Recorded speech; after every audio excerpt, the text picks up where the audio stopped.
Shanks is a hockey man. A hockey man? Also, spoilers for episode 1112. Now let's get into it.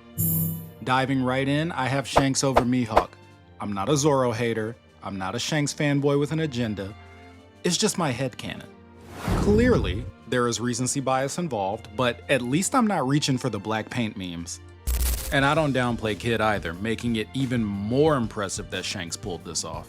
Now, Mihawk is very impressive too, not gonna lie. Like 15 years ago, that iceberg feat had every mathematically inclined power scaler and anime fan in a tiz.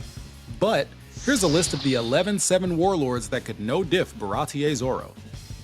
F***ing all of them. So yeah, I'm looking forward to seeing more from him, and I hope it comes at a time where it's not too late for it to amount to much, you know what I mean? But I do hear you.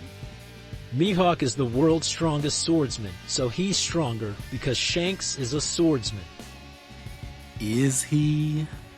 I define swordsmanship in One Piece by someone holding a sword. That's it. I mean, this guy thinks so, but by that logic, so too is Big Mom. Can we have a little nuance, please? I have seen that exact sentiment so often, and the etymology of sword plus man is driving me nuts. Let's put the hand-to-hand fighters under an umbrella. So Luffy, I would consider a brawler, and that's not to say he's unskilled. We have seen some insanely refined street fighting in fiction. But on the other side of the fistman, I guess we would have someone like Rob Lucci, who's a martial artist. Would Katakuri be a pikeman?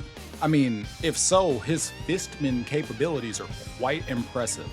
Or is he a jelly beanman? Is he the sniper of the Big Mom pirates? Now, what about Law? Is Law a swordsman? Now, this one I used to say no. I used to see his sword as like an extension for his fruit. Like it was a representation of his scalpel in his operating room, you know what I mean? So what changed my mind?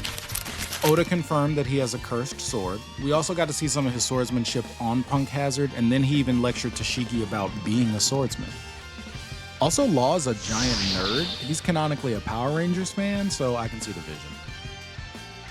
And if you're looking for someone who holds a sword but isn't necessarily a swordsman, look no further than King, at least according to Zoro. And I think that's very important because it's his dream.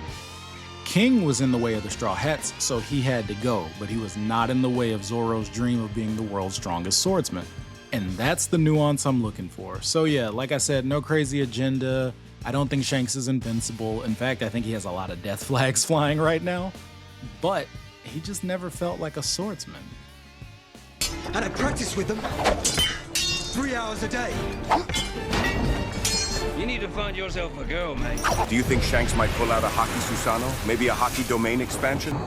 You cheated. Pirate.